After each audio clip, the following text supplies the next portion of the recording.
let's see, Amazing Spider-Man, Beetlejuice cartoon, season 1 of The Simpsons. That's the sucky season. You know, why am I filming the cliche of the critic looking through the shelf and not knowing what to watch cliche? I just said cliche twice. You know, it would probably be a smarter idea if I just cut straight to the point.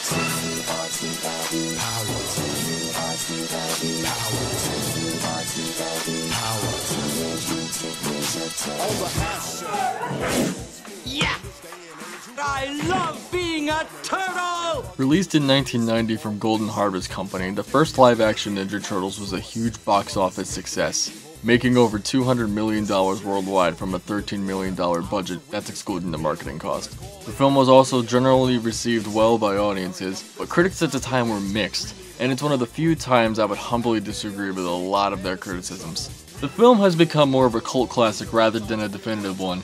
I guess we just can't put Giant Mutant Turtles next to Citizen Kane. There's many aspects about the film that help define its existence as a classic. This is one time where they got the character traits of the Turtles and nailed them to a fucking T. Leonardo is the flawed leader, Donatello's a fucking dork, Michelangelo's a lovable idiot, and Raphael's a fucking dick. April is still pretty much the same from the cartoon, that also goes for Casey and Splinter, but Shredder is way fucking better as a threat than he was in a cartoon. I mean, we all know Shredder as this whiny bitch who never got his way, while here, he's bad to the motherfucking bone. He'll go even further with his badassery by stealing Darth Vader quotes, before Star Wars became a joke. I am your father. There's a lot of scenes I can point at that stick within my mind, even little moments, like when the Turtles are dancing to tequila.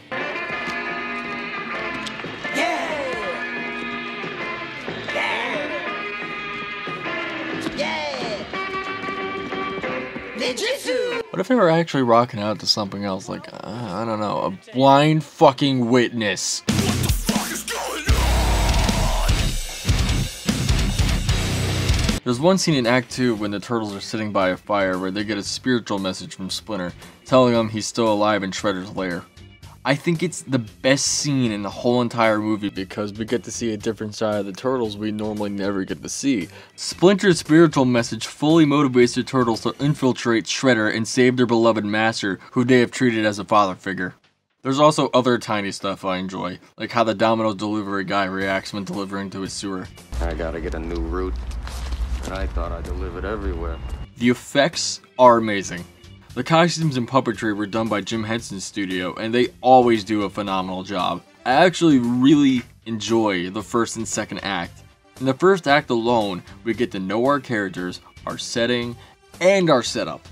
The essentials of storytelling, but done right. In the second act, the Turtles try to deal with conflict, but fail. Up until this moment when they realize they could save Splinter, it really feels like the Turtles failed. I mean, while the stakes aren't amazingly high, it still has enough to evoke the feeling of not having any hope for anything. But enough of that. While the effects and story structure are great, the tone is awesome as well. I honestly think it was a bold move to give the film a darker edge, you know, with the Turtles swearing and darker themes playing throughout the film's plot. Also, a lot of the fight scenes are pretty fucking awesome. I don't know how they did it in those costumes, but seriously, it looks fucking phenomenal. I also really like the set pieces, especially the Turtles' home. I mean, it's so shitty looking, but it fits with their characters, and I love it for that reason. There's one major flaw that I believe is what holds it back from being a true classic film. And I'm talking about the last half of the third act. I honestly never know how to feel about the fight at the end. Up until this point in the film, I think the stakes were raised enough to a point where you would expect a fair fight, right? But the Turtles get their asses handed to them 6 ways from Sunday.